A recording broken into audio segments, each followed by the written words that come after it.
My interest in languages, linguistics, and history is fostered by my father, a historical linguist.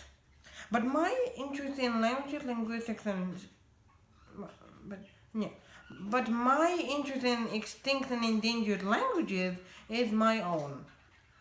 Why? I am concerned about the loss of languages. For me, the extinction of languages is like the extinction of animal species. It is like a personal loss to me. I am excited, I'm always excited to the efforts to revive the declining languages and want to participate in them in the future.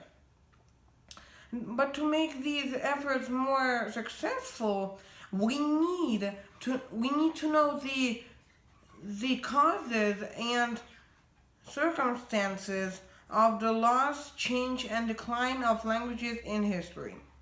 I like the saying, one must know where one came from to know where one is going. That's why I collect various cases and classify them by various causes and types of interaction between what happens to languages and the identity of their speakers. I've been arranging the data into a matrix. I plan to become a scientist one day, and working on the project has taught me a lot. I've read that experts expect 90% of the world's 7,000 languages to become to become extinct in the next 100 years. Is it so bad? There's an opinion that in an increasingly global world, the use of fewer languages is actually an advantage.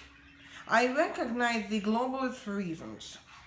It may make life easier for the mankind, but I doubt the less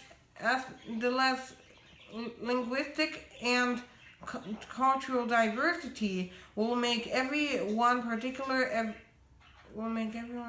individual happier. When I decided to come up with my project, especially when I was placed into the outside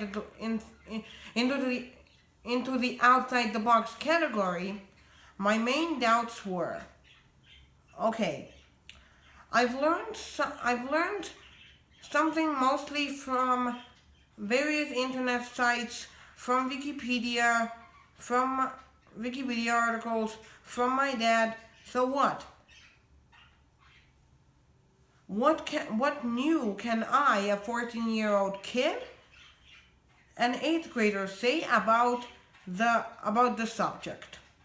When I decided to take up this glove, here is only one reason. In the site of the Linguistic Society of America, of which I'm dreaming to become a member one day, the opening paper in the paragraph "How do languages become extinct?" asserts there are 4 causes of language extinction: genocide, pressure to integrate with a more powerful group,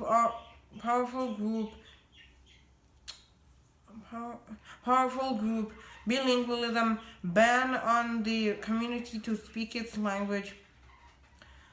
But my research shows there are at least 6 more reasons to be analyzed separately.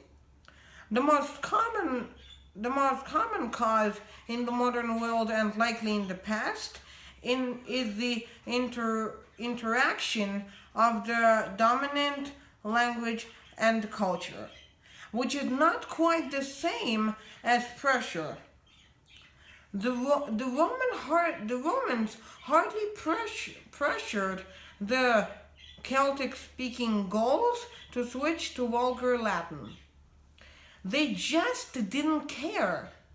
Neither the modern Brits pressure Scottish kids in Scotland, especially to speak English. This interaction, often voluntary, is extremely hard to oppose, especially in the children of the minority communities who refuse to speak the obsolete language of their grandparents. I also dream to become to I also dream about making the extinct languages, especially ancient Egyptian and some dead Native American languages, spoken again. But my research shows it is very difficult to do. A few efforts to revive various languages like Prussian and Coptic were not successful. The only successful case is modern Hebrew. Perhaps it will be possible with the rapid progress in science and technology, in human brain function, artificial intelligence, etc. But not today.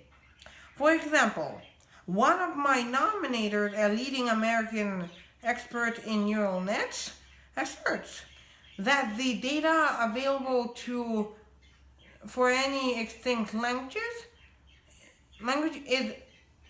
is by order smaller than what neural nets can operate with. As for the efforts to revive declining languages, I think the most promising situation is when. First, in the minority community, there appear enthusiasts with a strong ethnic and cultural identity, but at the same time fully accommodated in the global culture, speaking the official language of their country as their own, successful enough in their personal career and inspiring enough to gain the community to their proud cause. Second, the community, especially the younger generation, responds and find resources and money for that cause. 3. The drive is shared and supported by the country, society, and authority. American in case of Native Americans, Japanese in case of Ainu, New Zealand in case of Maori, etc. I hope my research can add my 5 cents to this noble cause. Thank you.